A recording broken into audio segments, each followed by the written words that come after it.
Buenas tardes.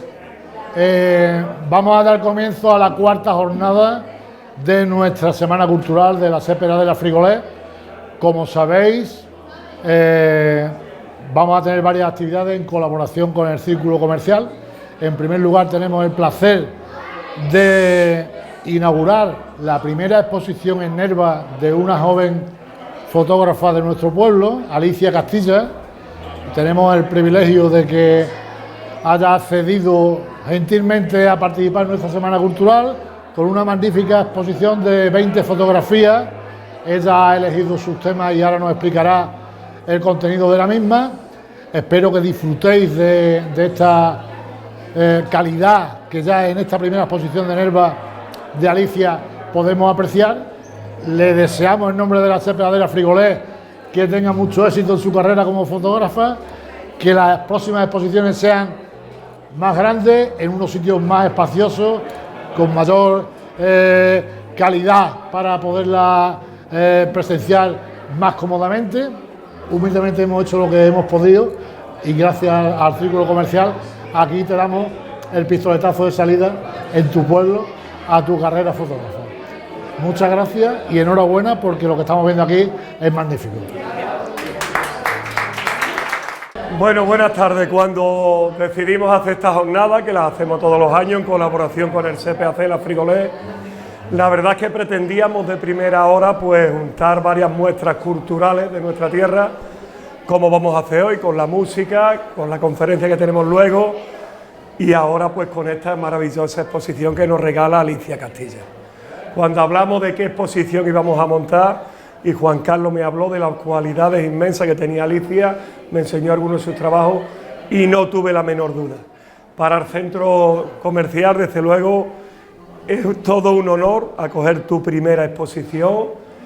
Tenemos unas imágenes preciosas de nuestro entorno vistas desde la perspectiva de tu juventud, desde esa mirada única que se tiene a tu edad, de quien está empezando en este mundo tan complicado.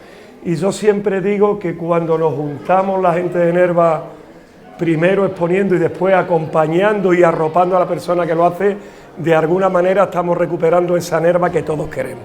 Muchísimas gracias, Alicia. Bueno, gracias por darme la oportunidad de exponer aquí un cachito de mi arte. Y bueno, la exposición es una recopilación de paisajes de aquí, de nuestra zona, de Nerva, de Río Tinto, también vemos Aracena y el Muelle del Tinto. Y son fotos sobre todo que tenía ya de antes, algunas son de cuando estaba estudiando en la Escuela León Ortega de Huelva, otras son ahora, las más actuales son hechas con el dron, como de la corta atalaya, y algunas es un fotomontaje. Y bueno, la próxima espero hacerla ya las fotos más grandes y os doy una pista que va a ser fotomontaje.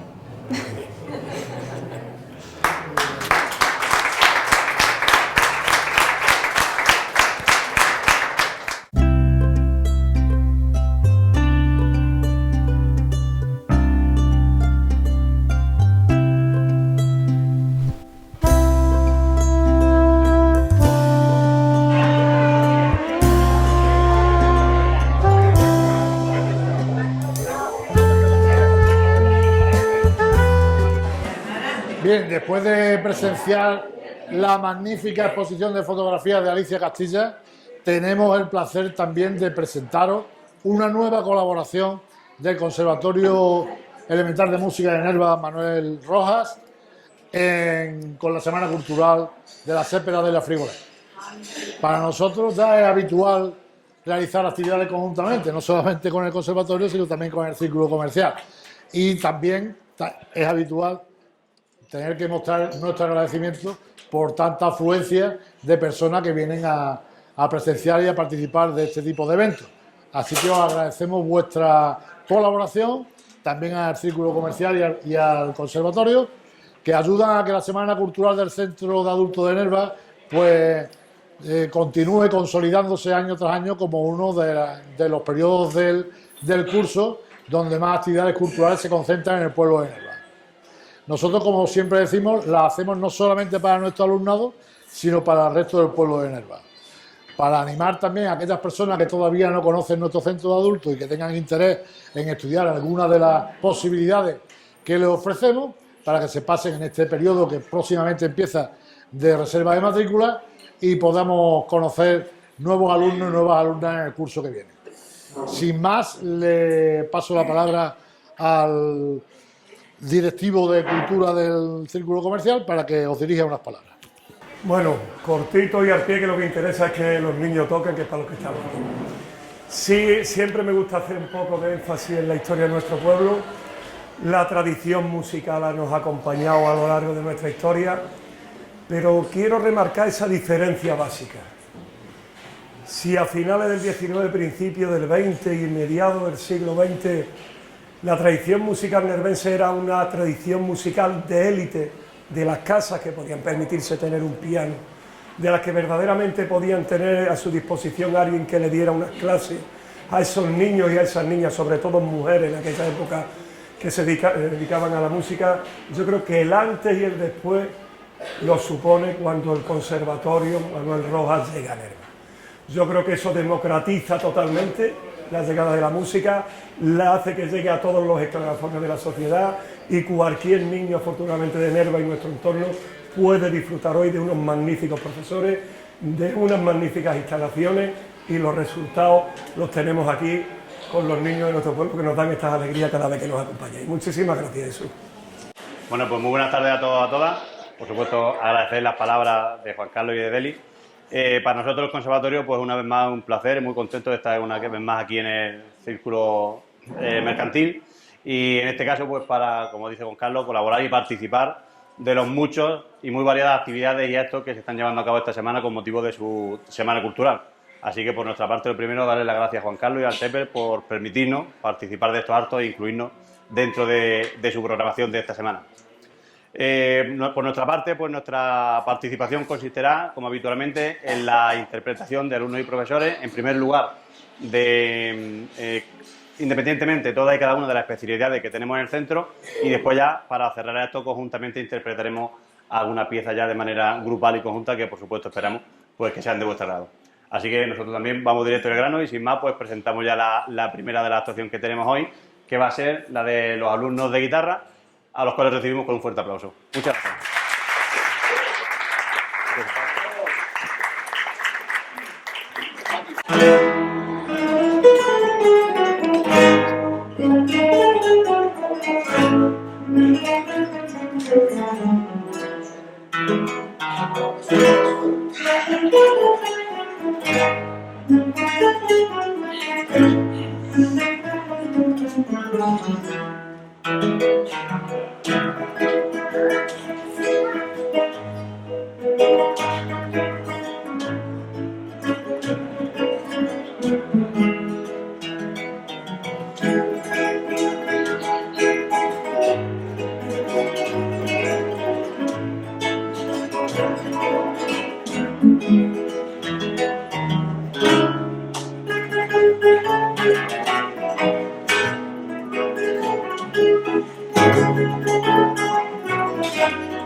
adentro, desde que te marchaste, mi vida un tormento.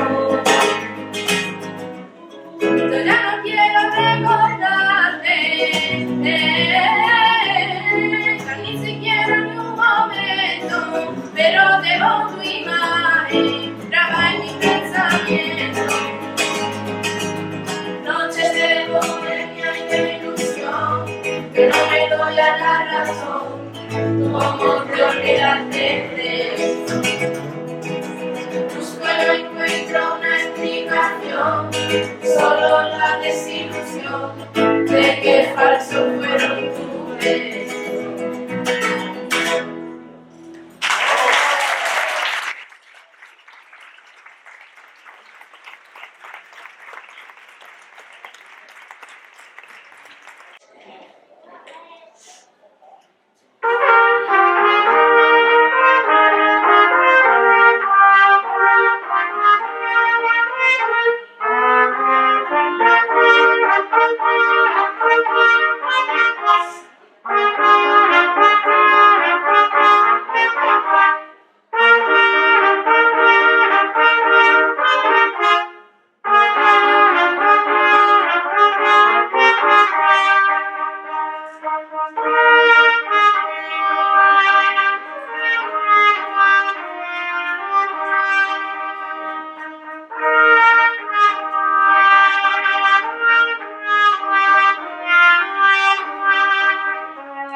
buenas tardes, por tercera vez.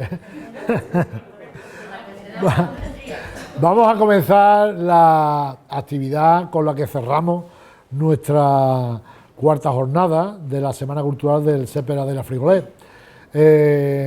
Ya hemos tenido el placer de ver la exposición de fotografías de Alicia Castilla, escuchar las magníficas interpretaciones de los alumnos y profesores del Conservatorio Elemental de Música Manuel Rojas, y ahora pues tenemos el privilegio también de contar con José Manuel Moreno Campos, profesor del Instituto Vázquez Díaz de Nerva, que nos va a deleitar con una conferencia sobre uno de los mitos importantes que hay, que trascienden las generaciones, como es el Camino de Santiago, del que muchos hemos oído nombrar, pero quizás y con seguridad esta tarde vamos a descubrir muchas historias sobre el mismo que no teníamos conocimiento.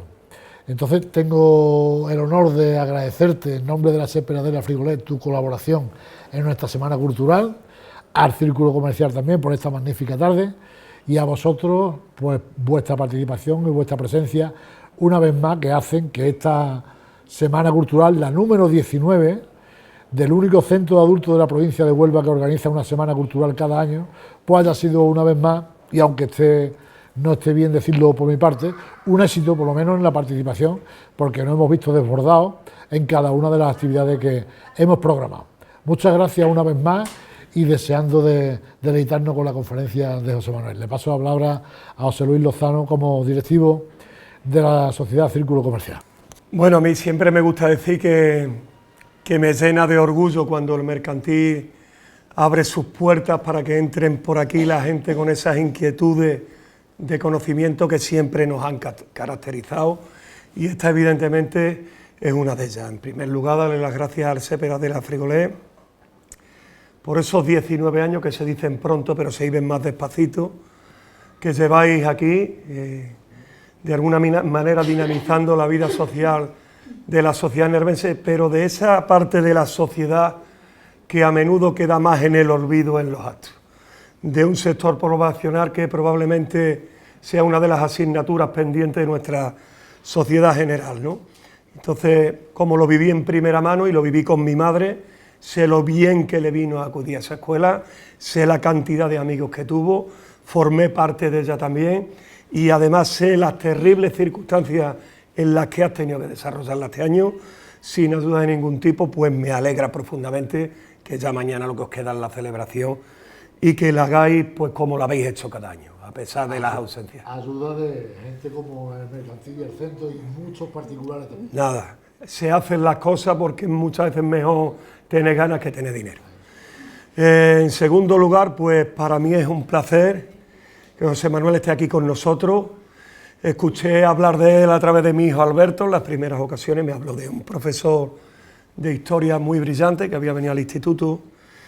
Los institutos como Nerva pues suelen tener poco arraigo con los profesores, suele ser un lugar de paso, pero yo creo que al mismo tiempo nos da la oportunidad de compartir experiencias.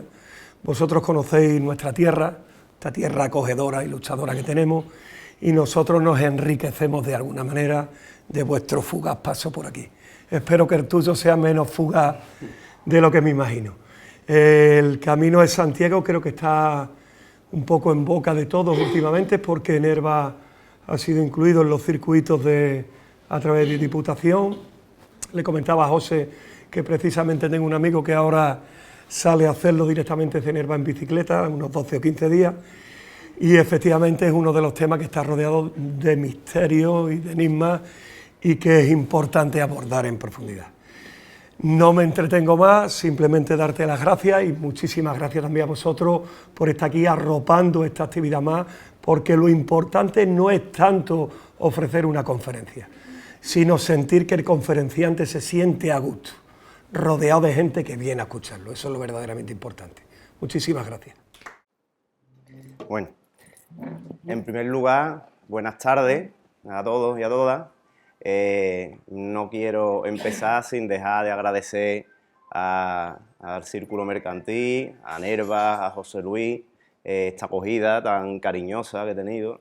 no hoy, sino creo que desde el primer día, ¿no? Que llegué aquí al instituto, al Vázquez Díaz, sin saber muy bien cómo iba a ir el año, nunca había estado en la Cuenca, venía ya de otra zona, de muchos viajes, los profesores somos así, ¿no? Pero me he sentido muy acogido, tanto en el instituto como por las personas de aquí, de Nerva.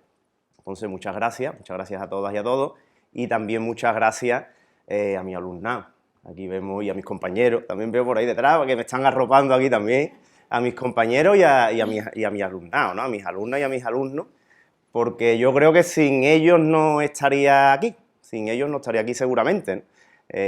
Sin las clases, sin la dinámica del día a día con ellos, sin ellos está a gusto a lo mejor en mis clases, todas esas cositas, luego pues se transmiten, ¿no?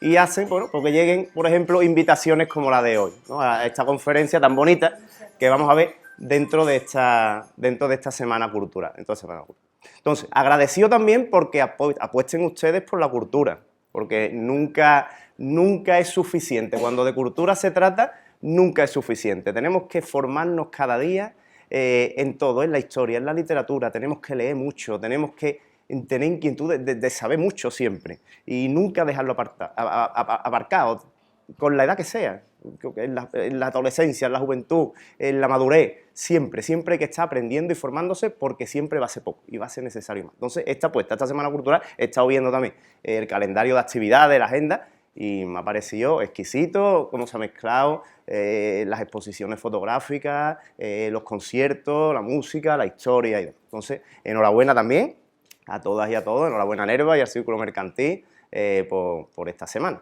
Entonces, bueno, dicho esto, yo creo que ya podemos empezar a hablar aquí del Camino de Santiago, que seguramente es lo que ustedes están esperando, ¿verdad? Camino de Santiago, orígenes y perspectiva histórica, titulamos esta conferencia. Orígenes y perspectiva histórica. Uno de los días de invierno que venía camino de Nerva, desde Aracena, estoy viviendo ahora en Aracena, me crucé en el coche a la altura del embalse de aquí de Campofrío, creo que se llama, ¿verdad? Iba un señor por ahí con un capote, era invierno, además era un día de estos, que no era un día bueno, no era un día de sol, era un día nublado, con un capote, un impermeable, de un color chillón y con su bordón allí. Digo, cachila más, esto parece un peregrino. Y efectivamente, era un peregrino, porque cuando regresé a mediodía hacia Aracena, después de mis clases, estaba justo entrando por Aracena y ya me fijé que había flechas amarillas pintadas en la entrada. Me informé un poquito y ya escuché que es que Nerva, como bien ha dicho ahora José Luis hace un momentito, ha sido incluida en la red de Camino de Santiago. Creo que quiere vincularse el Rocío, la ermita del Rocío, ¿verdad? Que también es un santuario de peregrinación, ¿verdad? Con la de Compostela, y a través de Nerva y la Sierra, pues enlazar pues con la Vía de la Plata, que es la vía que une Andalucía con el camino francés que entra en Galicia, ¿vale? Entonces, yo pensaba, en Nerva lo último que yo podía pensar, que me iba a encontrar, yo he hecho el camino 4 veces, yo soy, entre otras cosas, soy muchas cosas todos los días de mi vida, además de profesor, y una de las cosas que soy cada día de mi vida es peregrino de Compostela, porque a mí me cambió la vida. El camino es mágico, más allá de cuestiones religiosas, ancestrales, es mágico por muchas cosas, y a mí me cambió la vida. Entonces, yo soy peregrino todos los días de mi vida, y lo último que podía yo pensar es que me iba a encontrar un peregrino por aquí. Entonces, ¿qué tiene el camino? ¿Qué tiene el camino para que una persona en el mes de enero, en un día malo, porque no era un día bueno, un día nublado, de llovizna, coja su bordón, sus botas y peregrine hacia Compostela? Bueno, ¿qué es lo que tiene? ¿No? Para empezar por ahí, vamos, en el título se llama Origen y Perspectiva Histórica. Vamos a empezar por la perspectiva actual. Vamos a arrancar por el final y luego vamos a hacer un viaje hacia el pasado para entender qué sentido tiene el Camino de Santiago o qué sentido tienen los caminos de peregrinación. Porque los caminos de peregrinación, el Camino de Santiago no es un invento repentino, ni algo que surge de la nada, ni porque sí. Ni siquiera los caminos de peregrinación lo inventan los cristianos, como vamos a ver ahora, sino que son costumbres ancestrales arraigadas en las comunidades humanas desde la prehistoria. Vamos a intentar, arrancando desde ahora, hacer ese viaje para entender el sentido que tiene este Camino de Santiago, que por supuesto os animo a que lo promocionéis por aquí porque es dinamizador de las economías de las zonas por las que pasa, es además vertebrador de la cultura, de las sociedades y de la antropología de los sitios por lo que atraviesa. Entonces, vamos a empezar viendo actualmente, datos, una cosa un poquito más fea, es lo que vamos a ver a continuación, pero son datos.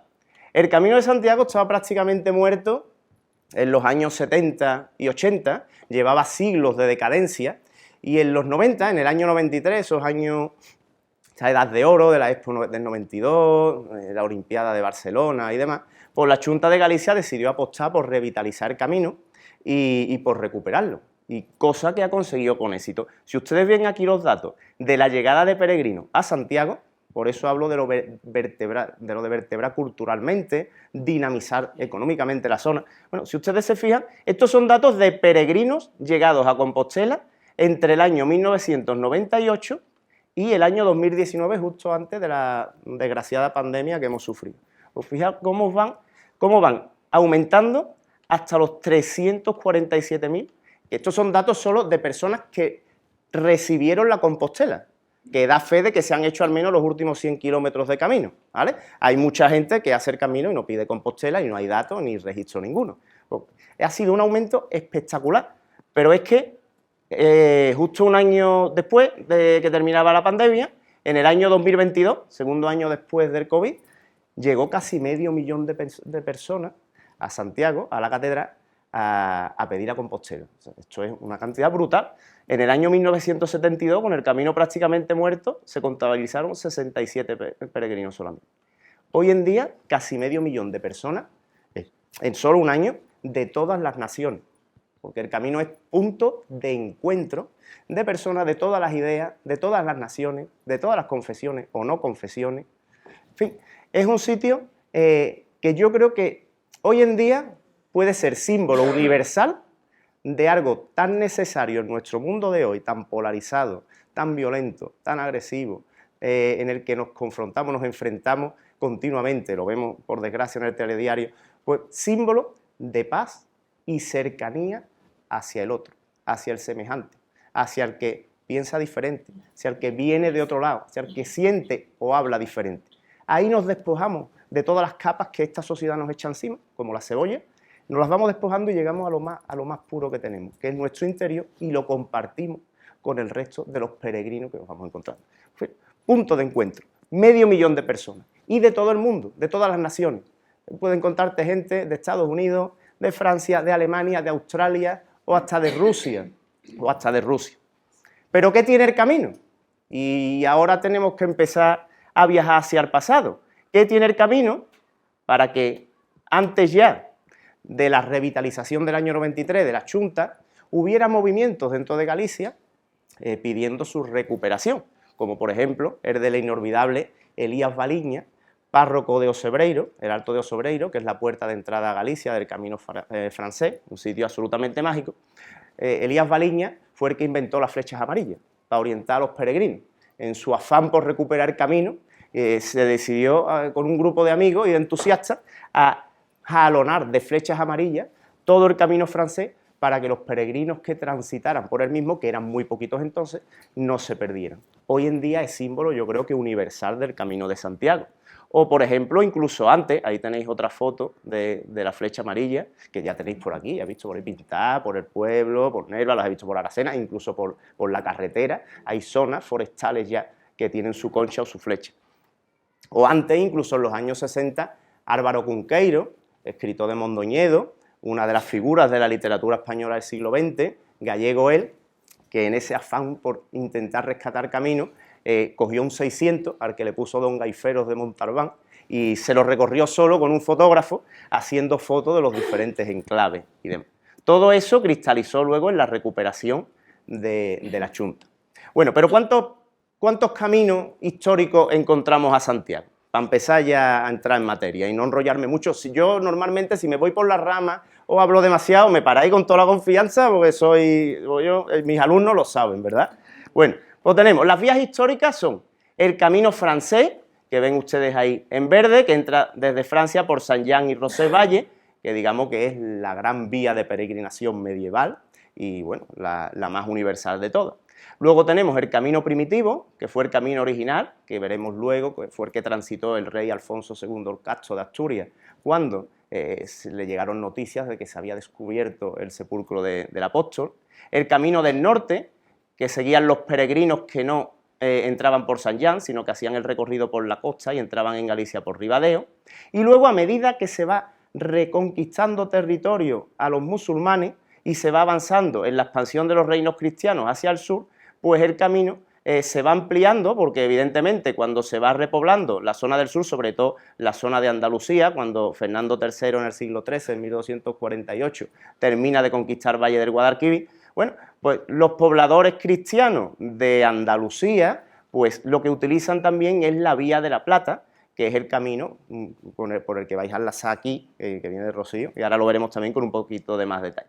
La Vía de la Plata, que era una antigua vía romana que unía la Bética con el norte de la península, con León. ¿Vale? Lo utilizaban no solo las legiones romanas, porque aquí legiones romanas no había muchas, porque era una zona pacificada, pero sí sobre todo para comunicar, como vía de comunicación de pastores nómadas, los rebaños y demás. ¿Vale? Bueno, el camino, la Vía de la Plata. ¿Vale? Aquí tenemos un dibujo del camino francés con más detalle, ¿vale? Porque el camino francés no empieza en Roncesvalles, sino que viene de Francia de 4 vías. Estas 4 vías son las 4 vías francesas que recorrían los peregrinos que venían de Francia, incluso del resto de Europa. Los caminos franceses enlazaban con otros caminos que venían de Italia o de Alemania incluso. ¿Vale? Entonces, era una red de caminos que confluían todos en los Pirineos españoles, en Roncesvalles, y por ahí entraban atravesando el antiguo corredor de la Bureba, que era un corredor donde ahí encontramos, es una vía ancestral también, por cierto. Ahí está Atapuerca, también, Atapuerca, donde están los restos de los antecesores, ¿verdad? Fue también una vía romana después, y hoy en día es la autovía que une España, el levante español con el occidente, ¿verdad? Entonces, una vía muy antigua, muy ancestral. Hoy en día, los caminos se han diversificado, como habéis visto aquí, con el camino del Rocío, que va enlazado con la Vía de la Plata, ¿verdad? Y encontramos ya muchas otras vías que no son históricas, aunque bueno, eso de no son históricas también habría que ponerlo un poco, porque en realidad el Camino de Santiago empieza en casa de cada peregrino. O sea, la vía era, o sea, el camino francés o el camino del norte o la Vía de la Plata era donde los peregrinos confluían, eran como la gran autopista, pero luego uno salía de su casa cuando quería viajar a Compostela. Entonces, estos que dicen, bueno, eso no es un camino histórico, es un invento, bueno, eso hay que ponerlo un poquito, hay que cogerlo, está cogido con pinza, ¿vale? Aquí tenéis el enlace a través de Huelva y de la Sierra, que es el que pasa por aquí por Nerva y por la Cuenca Minera, y que enlaza en Zafra con la Vía de la Plata. La Vía de la Plata sigue hacia el norte, ¿vale? Y enlaza o bien con el camino francés, el León y Astorga, o bien el camino Sanabré, entrando en Galicia por Orense, ¿vale? Bueno, estas son las vías de peregrinación. Pero para entender ahora, entrando ya definitivamente en materia y sin enrollarme ya demasiado, las vías de peregrinación. ¿Qué sentido tiene? 500.000 de personas peregrinando a Compostela, de todo tipo y condición, de toda idea y pensamiento, y peregrinando en comunión perfecta, en perfecta comunión unos con otros, y todos con un anhelo. ¿Qué sentido tiene una vía de peregrinación?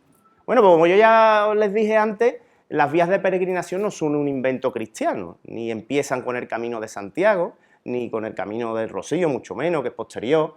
Las vías de peregrinación son un rito ancestral de todas las comunidades humanas, que como vamos a ver a partir de ahora, están enraizadas en estas comunidades pues desde la prehistoria, prácticamente. Entonces, para entender qué es un camino de peregrinación, antes de llegar a la peregrinación cristiana de Santiago, primero tenemos que definir qué es una peregrinación, qué es eso de peregrinar, qué es una peregrinación. Yo he utilizado aquí, para no volverme, me había traído aquí las chuletillas, la definición que da Luis Vázquez de Parga, que yo creo que es el gran autor, el que realizó, o más bien coautor, el gran clásico sobre literatura jacobea desde el punto de vista histórico.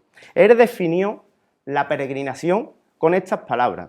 Decía que desde un punto de vista histórico, Una peregrinación es un viaje emprendido individual o colectivamente para visitar un lugar sagrado, donde se manifiesta de un modo particular la presencia de un poder sobrenatural. Considerada de esta manera, la encontramos desarrollada en casi todas las religiones desde la prehistoria. Su meta pueden ser ciudades o templos consagrados por el recuerdo o la presencia de la divinidad o por las reliquias de un héroe. Aquí, por ejemplo, se me va la cabeza a la tumba de Aquiles, muy venerada durante la antigüedad, ¿vale?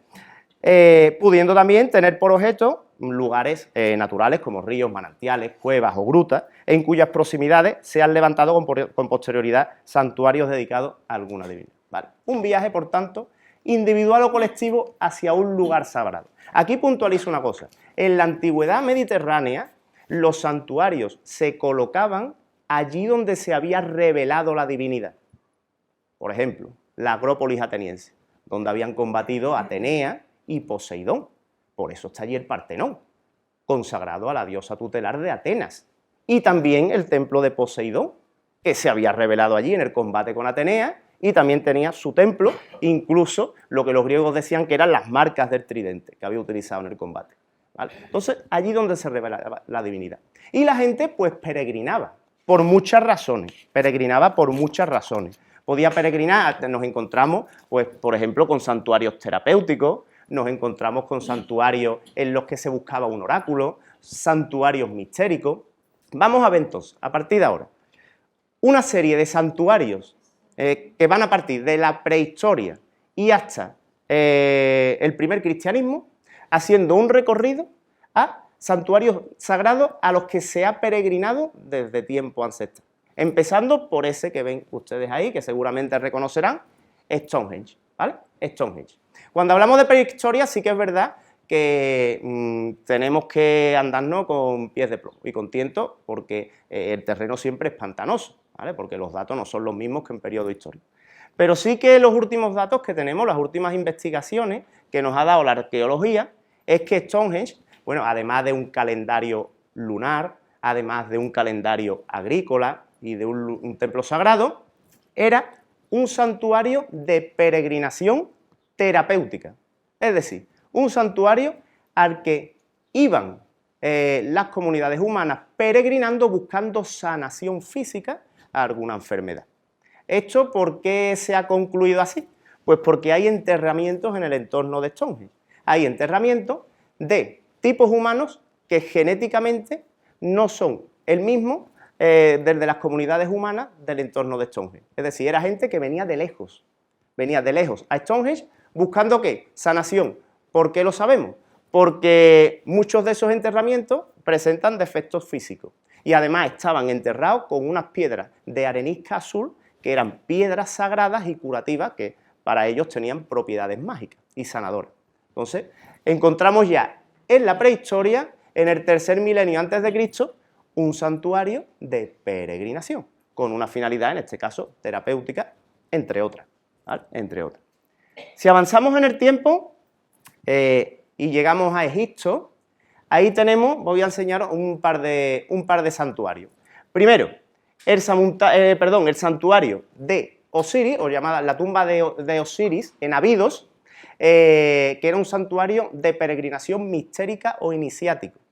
¿Qué quiere decir esto? Bueno, pues según la mitología egipcia, Set, el hermano de Osiris, que era el dios de los muertos, después de asesinarlo, lo descuartizó y distribuyó sus restos por diferentes puntos de Egipto. La cabeza fue enterrada en Abidos y ahí es donde se erigió posteriormente un santuario, porque entendían que la cabeza era, digamos, que el órgano más representativo, la parte del cuerpo más representativa del dios.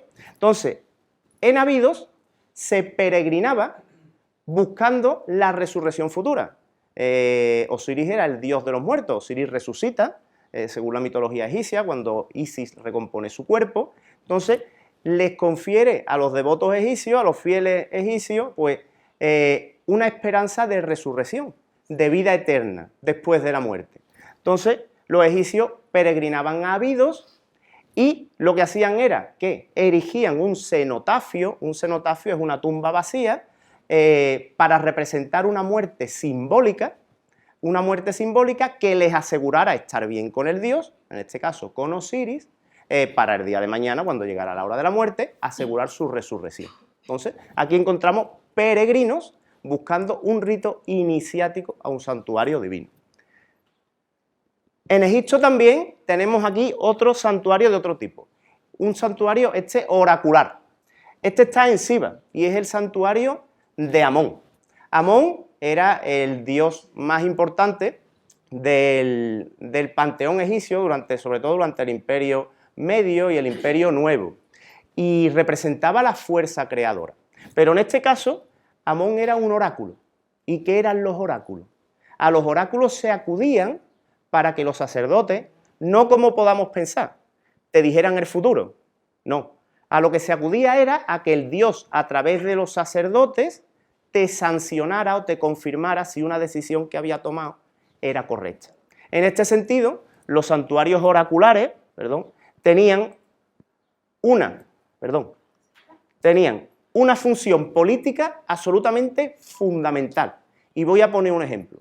Voy a poner un ejemplo de un peregrino de la antigüedad muy famoso, uno de los grandes peregrinos de la antigüedad, Alejandro Magno, Alejandro de Macedonia. Alejandro, cuando conquista Egipto, o más bien, desde la perspectiva egipcia, libera a los egipcios del yugo de los persas, es coronado rey o faraón de Egipto. Pero para ser faraón, no sé si ustedes saben que los faraones tenían que ser hijos de Amón, hijos del dios, porque los faraones son divinos. Entonces, para que Alejandro fuera legítimamente coronado rey faraón de Egipto, tenía que confirmar que efectivamente era hijo de Amón. Para confirmarlo, peregrinó desde Alejandría, recién fundada, hasta Siba, hasta el oráculo de Amón, 250 kilómetros, para que los sacerdotes sancionaran su decisión. Los sacerdotes, efectivamente, al interpretar el oráculo de Amón, confirmaron que Alejandro era hijo de Amón, era divino y era legítimo rey y faraón de Egipto. Por tanto, ahí tenemos otra peregrinación de la tabla. Seguimos por Grecia. En Grecia, ahí tenemos otro santuario oracular, en este caso en Grecia, el oráculo de Delfos, muy famoso también, y también vinculado a Alejandro. Cuando os he dicho antes que Alejandro era uno de los grandes peregrinos de la antigüedad, no os he engañado.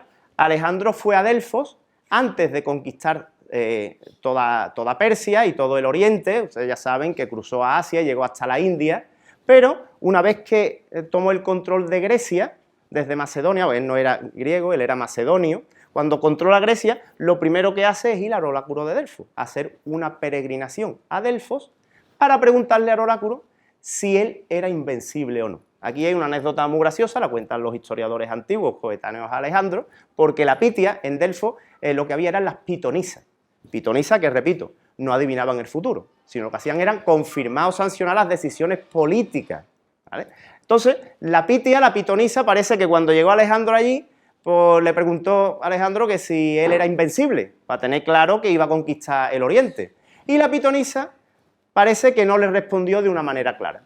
Alejandro la cogió de los pelos, la arrastró hacia afuera del oráculo, hasta que la pobre mujer, chillando, le dijo: vale, eres invencible.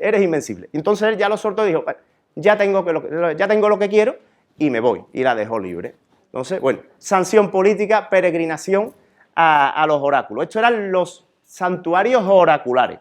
Alejandro, que era tremendo, como ya ven ustedes. En Grecia también, el último que vemos, el santuario de Eleusis, de Deméter y Perséfone, que tiene tanto parecido con, por ejemplo, la peregrinación al Rocío. Eleusis está a unos 15 kilómetros de Atenas y anualmente los atenienses iniciados en los ritos mistéricos, en los misterios de Deméter y Perséfone, viajaban y peregrinaban hasta Eleusis para la liturgia anual eleusina, que no está muy claro en qué consistía, porque era secreta, solo se revelaba a los iniciados y no ha quedado documentación apenas alguna, ninguna documentación escrita. Muy poquito sabemos de Eleusis. Sí sabemos de la peregrinación porque mientras ellos hacían el viaje había una parafernalia en el Ática, toda la provincia del Ática, toda esa zona espectacular, y eso sí nos han quedado registros. Ahora, lo que hacían dentro del templo de Eleusis No. En Eleusis se rendía culto a Deméter y a Perséfone. Deméter, que era la diosa de la agricultura, y su hija Perséfone, la primavera, raptada por su tío Hades y encerrada en el inframundo, en el infierno, hasta que una vez al año puede salir, coincide con la primavera, la regeneración del ciclo agrícola y demás, que es lo que se celebraba aquí. Por tanto, hablamos de una peregrinación. Por cierto, en la forma externa que se veía, muy parecida a la del Rocío. Carreta, mucha alegría, cántico, muy parecido. En ese sentido, la peregrinación a Rocío es algo muy puro. O sea, la Virgen de Rocío está donde se ha revelado la divinidad y se peregrina hacia allí. Los romanos eso lo cambiaron. Los romanos tenían perfectamente estructurado el urbanismo de las ciudades. Sabía, en el foro, el templo. Me da igual, aquí yo no voy a buscar ninguna historia divina ni ninguna aparición. Y el templo porque le toca al lado de la basílica y donde está el mercado. Y punto. En la antigüedad previa a Roma era mucho más puro, ¿vale? Allí donde estaba la divinidad. Como en Eleusis o hoy en día el Rocío. Otras peregrinaciones antiguas previas al cristianismo. Pues en el judaísmo tenemos la peregrinación al templo, ¿vale? En la fiesta de los tabernáculos en septiembre, en la fiesta de la Pascua, coincidiendo con la primera luna llena de primavera. Ahí tenemos una recreación del segundo templo de Jerusalén, el templo de Herodes, que fue reconstruido. El primer templo, el de Salomón, pues fue destruido por el rey Nabucodonosor, la consecuencia de aquello, el cautiverio en Babilonia de los hebreos y demás. Pero una vez que cayó el imperio babilónico, los persas liberaron a los israelitas y les permitieron volver a su tierra. Allí reconstruyeron el templo de una manera modesta, aunque habían perdido o escondido el Arca de la Alianza, además. Y el rey Herodes, en el siglo I a.C., lo reconstruyó y lo embelleció. Esto que ven ustedes aquí al lado es la Torre Antonia, la famosa Torre Antonia, era donde estaba la guarnición romana, que cuidaba, que custodiaba también el templo. ¿Por qué? Porque las peregrinaciones eran multitudinarias y había riesgo siempre, de hecho lo había, de tumultos y demás, ¿vale? Torre Antonia porque Herodes era amigo íntimo de Marco Antonio, por cierto. Bueno, pues al templo peregrinaban los judíos 2 veces todos los años, mínimo. Tabernáculo y Pascua. De hecho, nos han quedado en los escritos evangélicos muchos registros en este sentido. Templo de Jerusalén y, por supuesto, la peregrinación a la Meca. El santuario de la Kaaba, que es un precepto que tienen que cumplir los musulmanes todos, al menos una vez en la vida, ¿vale? Bueno, después de este recorrido llegamos ya a las peregrinaciones cristianas. Hay un bagaje, ¿verdad? Hay un bagaje. Estamos viendo ahí que esto de la peregrinación no es un invento medieval, ni es un invento cristiano, sino que es algo enraizado, como ya digo, de manera ancestral en las comunidades humanas. Pero tenemos que llegar al cristianismo. ¿Cuándo empieza a peregrinarse en época cristiana? Pues según las tradiciones, ya en el siglo II después de Cristo se contabilizan o se habla de peregrinos en Jerusalén, buscando los lugares sagrados en los que se ha desarrollado la vida de Jesús de Nazaret. Pero en realidad la primera peregrina, considerada como tal, en periodo cristiano, va a ser Helena, la madre del emperador Constantino, que viaja a Jerusalén en el año 328 después de Cristo, buscando las reliquias de Jesucristo, los lugares en los que había vivido, había sufrido su pasión y demás, y que habían sido todos esos lugares pervertidos porque el emperador Adriano, después de la segunda diáspora judía, había prácticamente arrasado Jerusalén y había erigido sobre ella una ciudad romana. Entonces, Santa Helena, luego fue canonizada, Helena, la madre de Constantino, peregrina a Jerusalén y, bueno, parece que encuentra allí las reliquias de la Veracruz de Cristo, el Monte Calvario y demás, y se la lleva a Constantinopla y también erige un templo, el templo del Santo Sepulcro, porque también parece que encuentra, o ella cuenta que encuentra el sepulcro donde estuvo enterrado Jesús de Nazaret. Bueno, pues ahí tenéis el sepulcro de la iglesia, del Santo Sepulcro. En su interior está la iglesia, la que he puesto antes por fuera, perdón.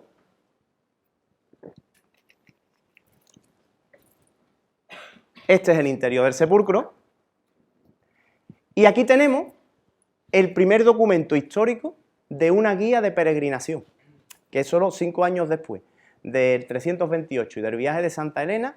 Tenemos el itinerario, ahí lo tenéis, burdigalense, que un peregrino anónimo redacta con todas las etapas que hay desde Burdeos hasta Jerusalén, atravesando parte del norte de Italia y media Europa, con sus etapas correspondientes, donde había que pasar noche, las caballerías que hacían falta, los caballos y demás, perfectamente registrados.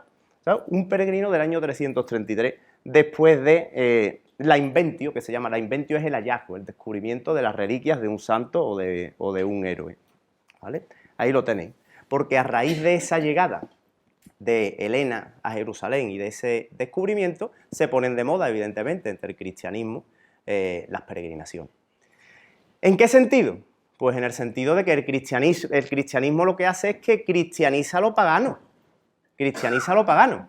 O sea, lo fácil cuando uno impone sus ideas, más que romper con la forma de vida de aquellos lugares en los que uno quiere estar, pues es mucho más natural respetar la convivencia y darle una forma un poquito distinta. Bueno, eso es lo que hacen los cristianos. Peregrinan, pero por ejemplo, cristianizando santuarios paganos, como los santuarios de Cástor y Polus o los de Asclepio, que eran dioses sanadores, que se consagran como iglesias cristianas a San Cosme y San Damián, por ejemplo, o también mediante la inventio, que es la aparición de reliquias o presuntas reliquias sagradas de diferentes santos o mártires cristianos, que es donde tenemos que buscar, ahora ya sí, la raíz del Camino de Santiago. La raíz del Camino de Santiago. Pero ahora que vamos a entrar en materia y vamos a hablar ya del Camino de Santiago, ¿quién es nuestro personaje? ¿Quién es Santiago? Ahí lo tenemos, en el famoso, yo creo que es la representación más famosa del apóstol y más universal, la que está en el parteluz de la iglesia, de la Catedral de Compostela, el Pórtico de la Gloria, que erigiera, pues de manera extraordinaria, o es una obra maestra, el maestro Mateo, ¿verdad? Ahí tenemos al Santiago sedente, parece casi un doctor o un sabio, que durante generaciones y siglos ha recibido a todos los peregrinos compostelanos en la catedral. Aquí abajo está, no se ve ahí con la flechita, pero se ve la columna en la que los peregrinos apoyaban siempre la cabeza y apoyan cuando van entrando en la catedral una vez que han culminado el viaje, ¿vale? ¿Quién es Santiago? Bueno, pues Santiago es un personaje histórico. Lo que pasa es que la historia nos ofrece muy poquitos datos. De Santiago sabemos simplemente su nombre, se llamaba Jacobus, San Jacobus es Santiago, la latinización y después castellanización de su nombre, pero se llamaba Jacob, como el patriarca de las 12 tribus de Israel, entre ellas la de Judá, a la que Santiago pertenecía. Bueno, sabemos que nació en Besaida, que es un lugar de Galilea que ahora vamos a ver. Sabemos que sus padres eran Zebedeo, que era un pescador del mar de Galilea, del lago Tiberíades, y que su madre era Salomé, que era seguidora de Jesús, y que no se descarta que fuera incluso familia o hermana de María, la madre de Jesús. No se descarta porque siempre Salomé está presente en todos los acontecimientos importantes de la pasión, e incluso antes de la pasión, cerca de María y cerca de Jesús. Entonces no se descarta que el hecho de que sea Santiago de la tribu de Judá, como Jesús, y que su madre sea cercana a la madre, que su madre, sí, Salomé sea cercana a María, la madre de Jesús, no se descarta que tuvieran un parentesco, pudieran ser primos, por ejemplo. Es hermano también de Juan Evangelista y parece que tenía mucho carácter porque el propio Jesucristo lo apoda Boanerges, que quiere decir el hijo del trueno, porque entre otras cosas, según nos cuentan los evangelios, pidió, en un momento en que Jesús de Nazaret estaba predicando por Samaria, los samaritanos se llevaban mal con los judíos y con los galileos, y parece que no le hacían mucho caso, o no le hacían caso, pues parece que Santiago le pidió a Jesús que le dijera a su padre que consumiera por el fuego toda la región de Samaria, porque no estaban siguiendo las predicaciones como debían, de manera correcta. Entonces, parece que tenía un carácter impetuoso. Incluso llegó a pedir, a solicitar a través de su madre, que cuando Jesús llegara, ellos tenían en un principio la percepción de Mesías terreno, de rey de Israel, porque lo sentara a su derecha, Entonces, bueno, de ahí lo de Boanerges. Luego, cuanto a Jesús de Nazaret, vive algunos de sus acontecimientos más importantes en la vida. Era uno de los discípulos más cercanos, junto a Simón Pedro, a Juan Evangelista, que era hermano de Santiago, y a Andrés, los 4, digamos, predilectos, los más cercanos, porque son los que van a estar, por ejemplo, en un momento fundamental, la resurrección de la hija de Jairo, van a estar también en la transfiguración en el monte Tabor, y van a estar en el monte de los Olivos, orando o quedándose dormidos mientras Jesús oraba antes del prendimiento. O sea, momentos fundamentales y clave en la vida del Nazareno. Y no sabemos más, que murió decapitado en Jerusalén por orden del rey Herodes Agripa entre el año 42 y 44. No sabemos más nada. La historia no nos dice más nada. Ahí tenéis imágenes del mar de Galilea, el lugar en el que desarrollaba su oficio Santiago junto a su hermano Juan y su padre Zebedeo. Esta imagen, esto está en la zona del norte de la Alta Galilea, una zona montañosa, donde nace el río Jordán y atraviesa precisamente este mar de Galilea, que luego se va a llamar Mar de Tiberíades, en honor al emperador Tiberio. ¿Por qué? Porque los reyes o los tetrarcas más bien, de Judea, de esta zona, eran todos gente cercana a los romanos. Entonces, pues, cuando Tiberio sube a la púrpura, o sube al trono en el imperio, pues Herodes Agripa, al mar de Galilea, le cambia el nombre, erige una ciudad en su honor, que es esa que ven ustedes ahí, la ciudad de Tiberíades, ¿vale? Y le cambian el nombre. Bueno, pues esta es la zona en la que ellos trabajaban y faenaban. Ahí tenéis un mapa también de Judea y Palestina en los tiempos en el primer siglo de nuestra era, en tiempos romanos. Veis las diferentes zonas. Galilea es el campo de acción de Santiago y de los primeros grupos de Jesús de Nazaret. Era provincia romana, aunque estaba bajo el mandato de Herodes Antipas y después de Herodes Agripa, ¿vale? Solamente el gobernador romano solamente tenía jurisdicción sobre Judea, sobre esta zona de aquí. Bueno, y ahí tenéis los yacimientos arqueológicos de la Besaida histórica, ¿vale? Ahí tenéis, luego se reconstruyó la Besaida, el lugar de nacimiento de Santiago, luego se reconstruyó y se construyó sobre ella una ciudad romana, por eso veis aquí estelas de tipo romano y epigrafías latinas y demás, ¿vale? Bueno, este es el territorio. Una vez que hemos conocido a Santiago, el camino de Santiago, su razón de ser histórica. ¿Qué razón de ser tiene? ¿Esto es porque sí o de alguna parte ha tenido que salir y tiene que tener un porqué? Y el porqué arranca ahí, con la invasión musulmana, en el año 711. Los musulmanes, saben ustedes, que en el 711 desembarcan en la península y en poco más de 3 años la controlan casi por completo, prácticamente hasta la cordillera cantábrica. En torno a Cangas de Onís y Covadonga, Pelayo y un grupo de resistentes, bueno, después de la famosa batalla de Covadonga, pues consiguen ahí mantener un núcleo independiente que va a conformar lo que luego va a ser la monarquía asturiana, la monarquía Astur. La monarquía Astur que va a aprovechar durante mediados del siglo VIII una revuelta que hay de los bereberes contra los árabes, pues los árabes son los que han dirigido la campaña de conquista de la Hispania, o del reino visigodo de Toledo, o de la península ibérica, pero se han quedado con los principales lugares, los lugares más ricos, con la producción agrícola, que es la más rica, por supuesto, el Valle del Guadalquivir, y los cargos de gobierno. Y a los bereberes, que eran la gran mayoría, los magrebíes y norteafricanos, le han dejado, pues, lo que queda, las tierras del norte, fundamentalmente, que son más pobres. Entonces, en medio de esa revuelta bereber, los bereberes, muchos de ellos, se retiran y vuelven al norte de África, y aquí queda una tierra de nadie que van a aprovechar los primeros reyes asturianos para consolidar un reino más grande, incluyendo Galicia. Alfonso I va a ser el tercer rey de Asturias, después de Pelayo y de Fabila, el hijo de Pelayo, va a conquistar Galicia, cosa que a los gallegos tampoco les va a hacer mucha gracia, y vamos a ver que va a tener su sentido también el descubrimiento del sepulcro de Santiago en Galicia en ese momento, también su sentido político para acercar a los gallegos a la monarquía asturiana. Bueno, pues ahora va a consolidar Alfonso I toda esta zona que ven ustedes aquí en rojo.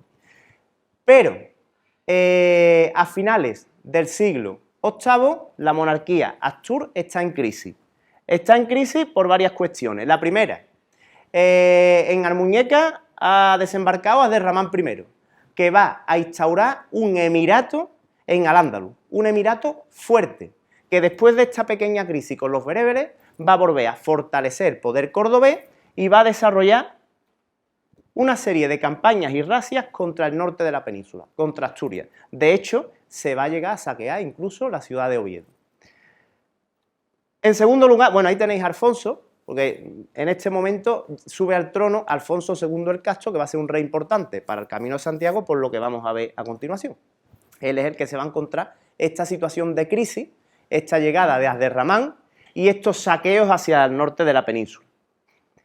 Ahí tenéis también cómo, además de esta crisis junto a los musulmanes, voy a intentar, a ver si puedo ampliar un poquito esto para que se vea mejor.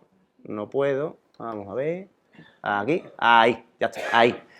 Esta era la familia real, cuando Alfonso II llega al trono, esta era la familia real asturiana. Todos los que ven ustedes en oscuro eran familiares directos, Alfonso era hijo de Fruela, pero todos sus tíos incurrieron en una serie de luchas intestinas, se asesinaron, se mataron e iniciaron guerras civiles por el trono de Asturias. Entonces esto llevó a una crisis política también en Asturias, que hizo que el reino se debilitara. ¿Vale? Tenemos una crisis militar, la amenaza del Emirato, de los Omeyas, una crisis política por las luchas por el trono y a continuación una crisis religiosa, vamos a ver por aquí, vamos a ver si lo empiezo por aquí, ahí.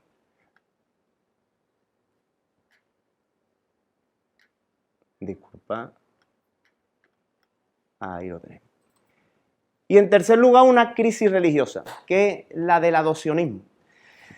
Los musulmanes fueron tolerantes con los cristianos. Cuando los musulmanes entran en la península, pactan con la mayoría de los cristianos. Los cristianos que no se avenían al pacto, evidentemente, entraban en combate y las ciudades pues, eran destruidas. Caso de Mérida, por ejemplo, o Écija en Sevilla. Pero la gran mayoría pactaba con los musulmanes porque le ofrecían condiciones muy beneficiosas. Entonces, eso explica, entre otras cosas, que en apenas 3 o 4 años los musulmanes consigan dominar una península que le ha costado controlar 200 años a los romanos. ¿Qué pasa con los adopcionistas? Pues pasa que en territorio musulmán, en Al-Ándalus, había cristianos. Y de hecho la sede episcopal cristiana de Hispania estaba aquí, en Toledo, en la antigua capital del reino visigodo de Toledo. ¿Pero qué pasaba ahí? Que Elipando, que era el obispo de Toledo en ese momento, al que le interesaba llevarse bien con los musulmanes, abandonó la ortodoxia católica para abrazar la herejía adopcionista.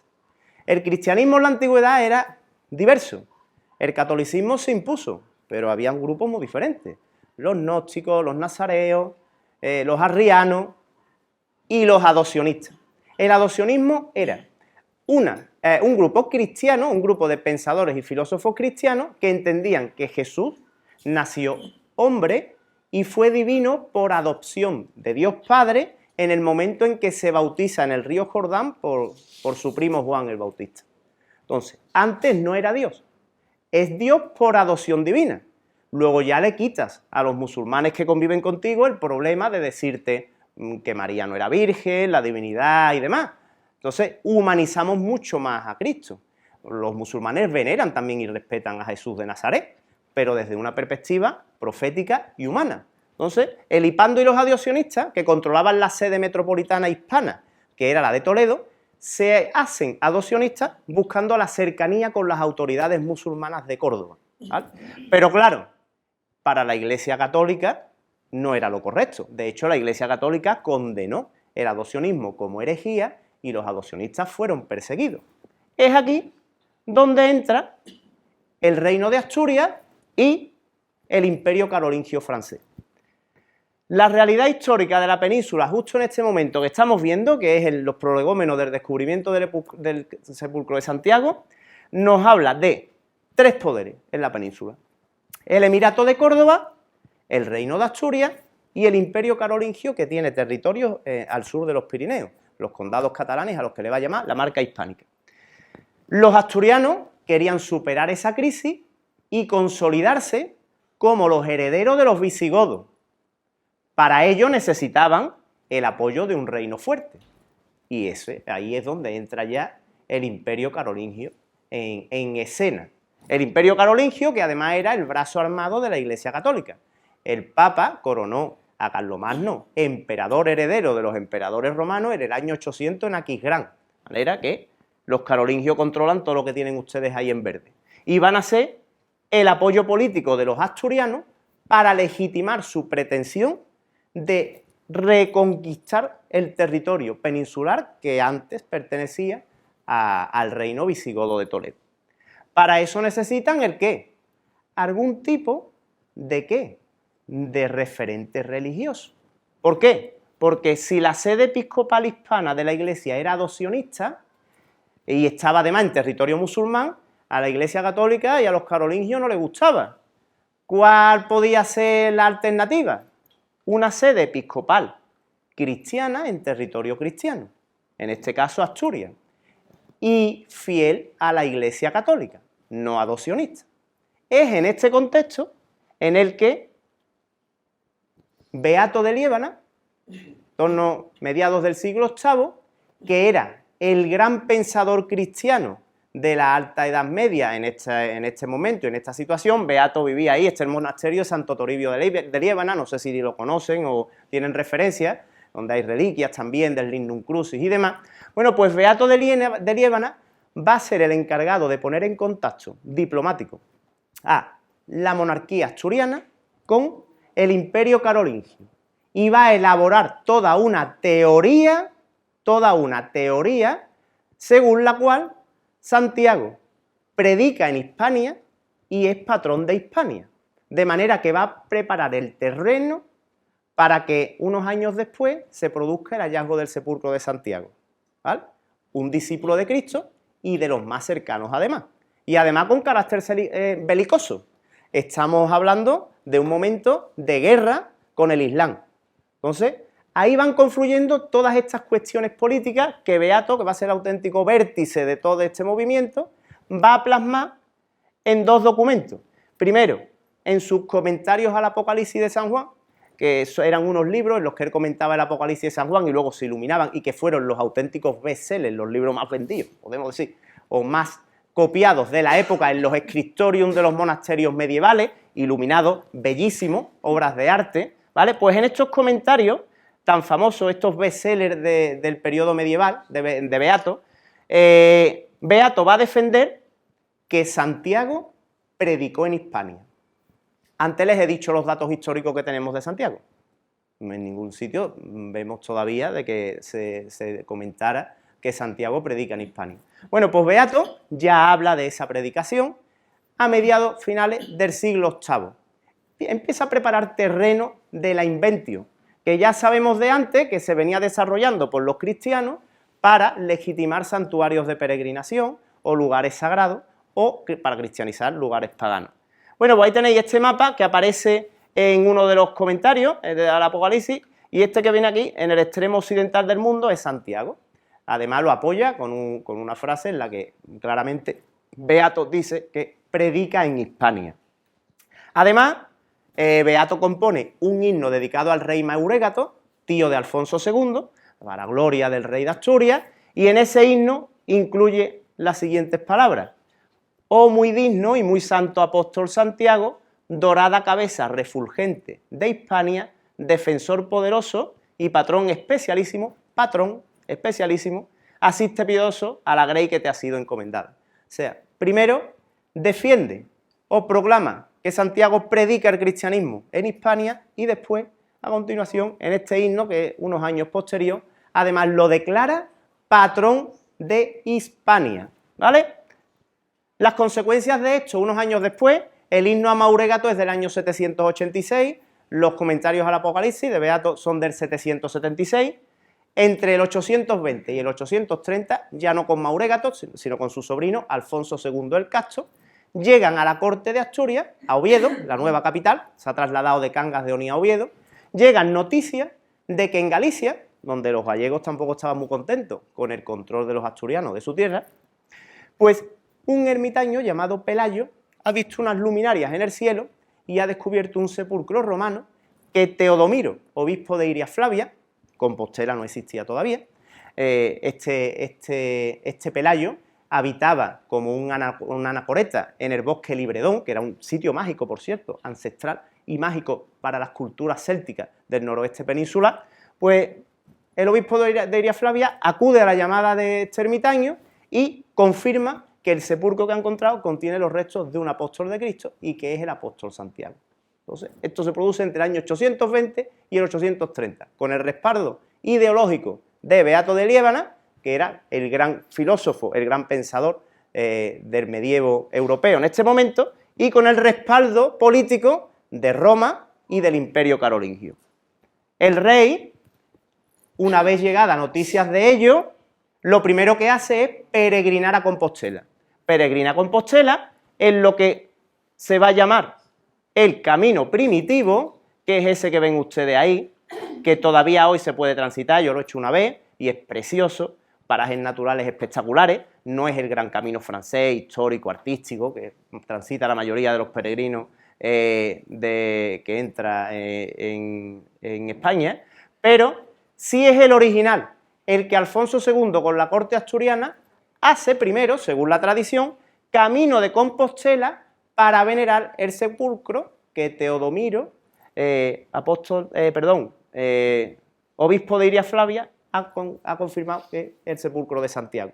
Allí manda construir una primera iglesia que albergue esos restos y ese sepulcro y establece una primera comunidad religiosa que se ocupe de cuidar los restos, ¿vale? Y a continuación, además, unos años después, consta en los archivos de la Catedral de Compostela que hace donaciones de tierra para la ciudad que está empezando a crecer en torno al sepulcro y ese monasterio, el monasterio de Antealtares. Esa ciudad se va a llamar Santiago, por el apóstol, de Compostela, Campus Stellae, campo de la estrella. De ahí viene la etimología, Campus Stellae, campo de la estrella.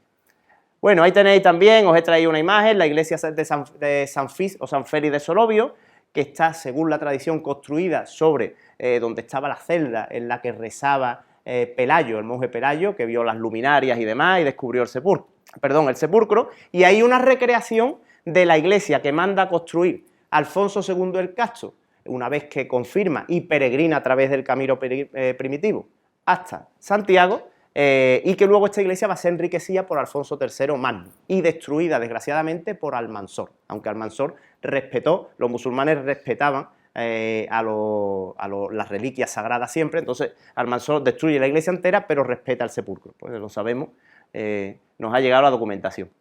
Y el monasterio de Antealtares, que está ahí en la plaza de Quintana, frente a la Catedral de Compostela, hoy en día es lo que nos queda, bueno, sigue funcionando, aunque ha cambiado la comunidad monástica, de aquel primer monasterio que se hizo cargo de los restos de las reliquias de Santiago. Se puede visitar hoy en día y tiene restos arqueológicos preciosos, muy bonito, muy bonito. Bueno, ahí tenéis, con más detalle, el camino primitivo que recorre el rey Alfonso desde Oviedo, atravesando toda la cordillera cantábrica hasta entrar en Galicia por Lugo y ya enlazar en Mélide por el camino francés. ¿Vale? Esto, y para ir terminando, ¿en qué se apoya? Hay documentos históricos, hemos visto que los documentos históricos coetáneos a nuestro protagonista, a Santiago, son escasos. Beato de Liébana elabora toda esta teoría en el siglo VIII. ¿Hay algo antes en lo que se base Beato? ¿De dónde viene eso de que Santiago predica en Hispania o de que es patrón de España o que está enterrado en Hispania? Bueno, el primer documento que encontramos que nos informe de que Santiago efectivamente ha predicado en Hispania es el Breviarium Apostolorum, que es un documento, un texto latino que traduce un texto griego previo en el que se nos habla de que por primera vez, es el primer documento escrito en el que por primera vez se nos informa de la predicación de Santiago en Hispania. Este documento es de fines del siglo VI, aproximadamente unos 150 años antes de Beato, y probablemente Beato de Liébana conocía este texto para elaborar su teoría. Aquí nos dice, el Breviarium Apostolorum nos dice: Santiago, hijo de Zebedeo, hermano de Juan, predicó en Hispania y lugares de Occidente, murió bajo la espada de Herodes y fue sepultado en Acaya Malvárica el 25 de julio.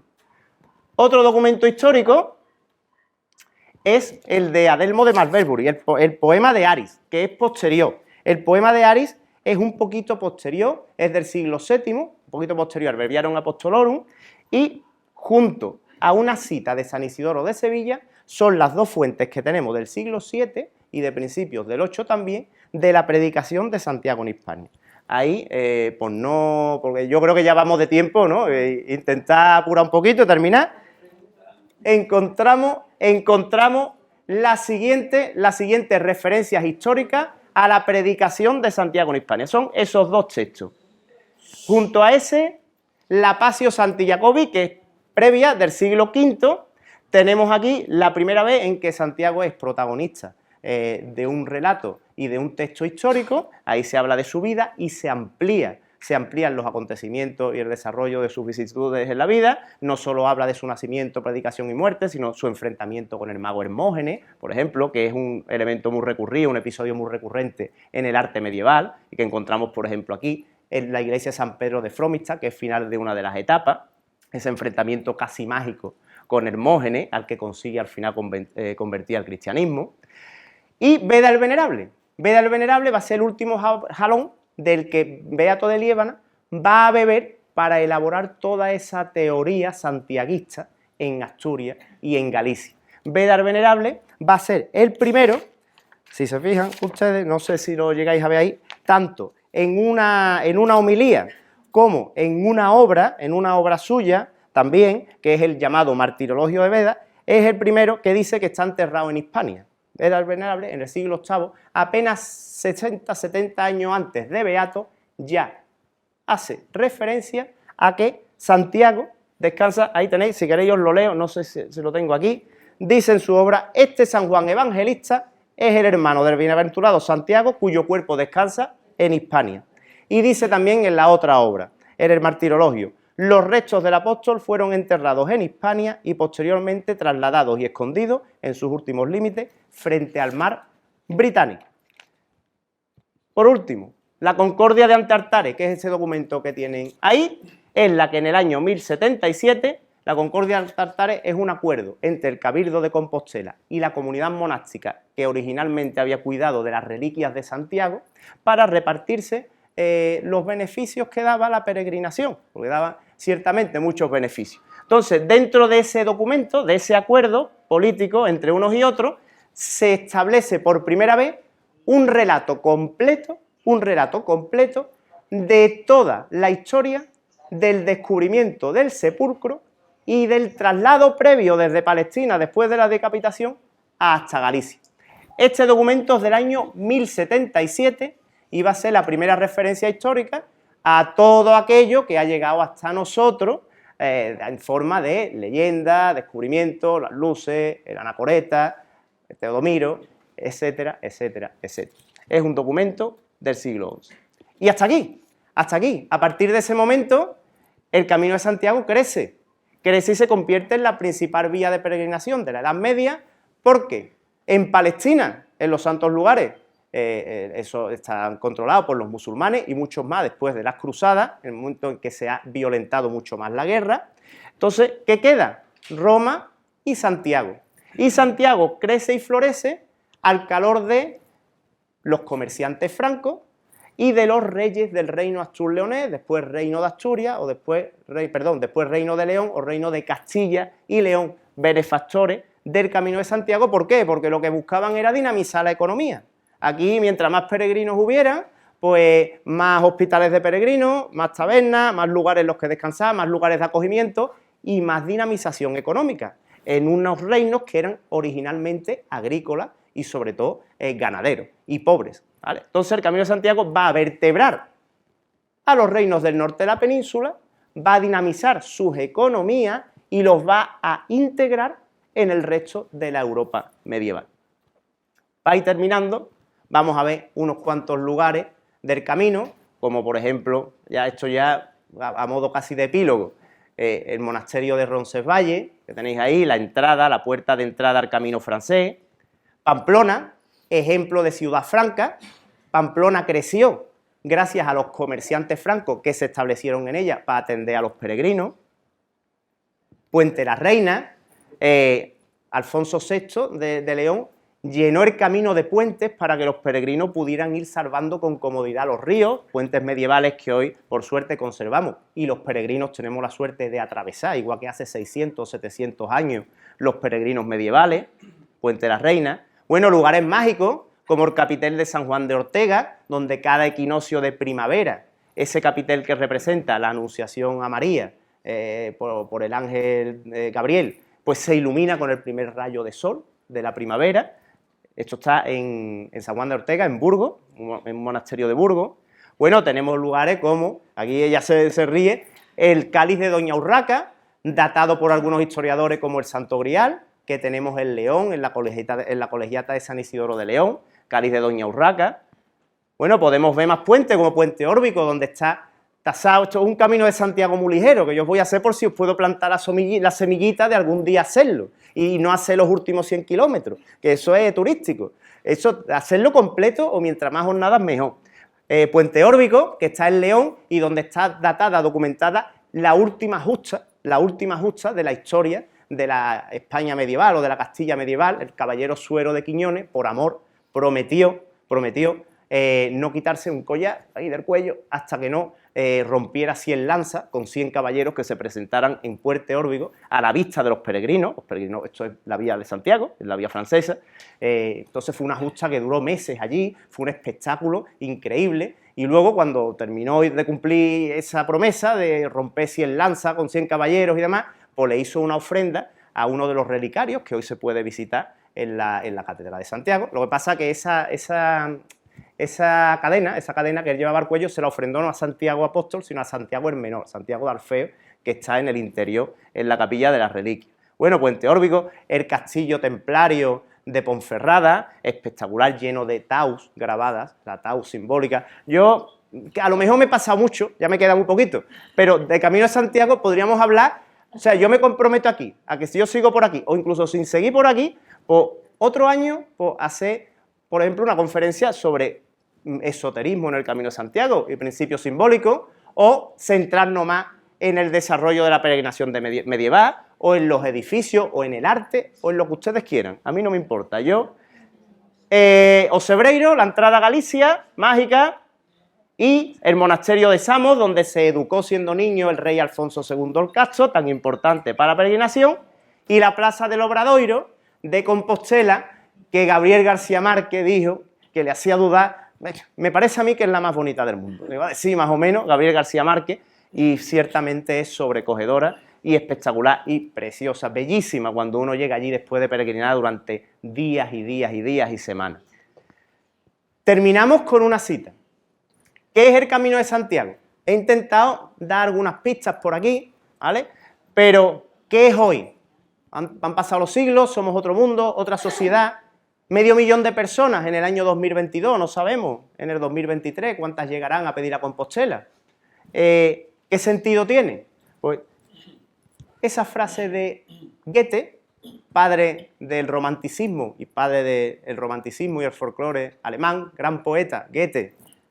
Europa se construyó peregrinando a Compostela. Y no era casualidad, es que es donde los europeos compartimos y nos acercamos. Cuando estamos desubidos, los europeos, estamos metiéndonos en guerras raras que mucho mal nos han hecho. Cuando estamos cerca, despojándonos de las capas de la cebollita, como yo os decía al principio, y llegamos a lo más puro de nuestro corazón, nos acercamos al otro. Nos acercamos al otro y construimos un mundo y una sociedad mejor. Europa se hizo caminando a Compostela, de Goethe. Y por último, y para terminar, enlazando con este sentido ecuménico, de encuentro, de paz, de respeto a todos y a todas en el camino, que es el sentido que tiene hoy y que yo creo que hoy es el secreto de su éxito, más allá de la parafernalia y de los ritos y de la liturgia, eso que estaba grabado en el códice de la Preciosa, es un códice del siglo XIII que se conserva en el santuario, en el hospital de peregrinos, de Roncesvalles, que era el primer hospital de peregrinos que acogía a peregrinos que entraban por la vía francesa, los europeos que llegaban entrando por los Pirineos a Santiago, al camino, y que decía así, hospital de peregrinos de Roncesvalles: el hielo es perpetuo, las nieves igual, el cielo brumoso y el viento glacial, tan solo es tranquila la casa hospital. La puerta abre a todos, enfermos y sanos, así a los católicos como a los paganos, judíos, herejes, ociosos y vanos, y a todos recibe como a sus hermanos. En Roncesvalles, en el hospital, se atendía a todo el peregrino sin preguntarle de dónde venía, qué pensaba, cómo sentía, ni cuál era su vida, como hoy, cuando nos encontramos en el camino y cuando nos despojamos de la cebollita y nos acercamos al otro sin pedirle nada, simplemente el acercarnos como hermano, como peregrino y como caminante, bueno, con la meta de Compostela, simbólica, cada uno la que lleva o la que espere, que seguro que se revela cuando llegue al obradoiro. ¿Vale? Dicho esto, pues, espero que os haya gustado. No sé si me he pasado. Muchas gracias.